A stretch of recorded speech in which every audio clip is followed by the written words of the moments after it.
Hi friends, வாங்க இன்றைக்கி நம்ம இன்ஸ்டண்ட்டான ஒரு ஈவினிங் ஸ்நாக்ஸ் எப்படி பண்ணுறதுன்னு பார்ப்போம்.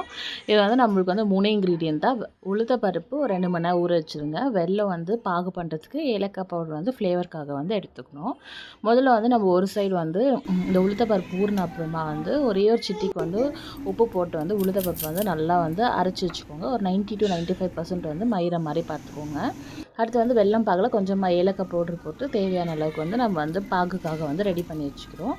இப்போ இந்த மாதிரி வந்து நல்லா மசிச்ச அப்புறமா சூடான எண்ணெயில் சின்ன சின்னதாக வந்து பால்ஸ் போட்டு எடுத்துக்கிட்டு இது நல்லா வந்து ஃப்ரை ஆன அப்புறமா இந்த மாதிரி வந்து நம்ம வந்து வெல்லம் பாகில் வந்து போட்டு எடுத்துக்க போகிறோம். அவ்வளோதான், சிம்பிளான ஸ்நாக்ஸ் தான். பட் வந்து இந்த குழந்தைங்களுக்கு மெயினாக வந்து லேடிஸ்க்கு வந்து இந்த பேக் பெயின், இந்த குழந்தை வந்து வயசுக்கு வந்தப்பறம் வந்து நம்ம வந்து இந்த மாதிரி ஸ்வீட்டில் வந்து நிறையா கொடுப்போம்.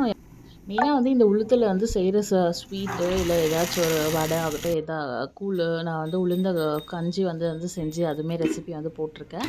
ஸோ இதெல்லாம் வந்து லேடிஸ்க்கு வந்து மெயினாக வந்து பேக் பெயின் வந்து வராமல் இருக்கும். ஸோ நீங்கள் கண்டிப்பாக இது செஞ்சு பாருங்கள். குழந்தைங்களுக்கு வந்து ஒரு ஈவினிங் ஸ்நாக்ஸாக கொடுக்கலாம், ரொம்பவே சூப்பராக இருக்கும்.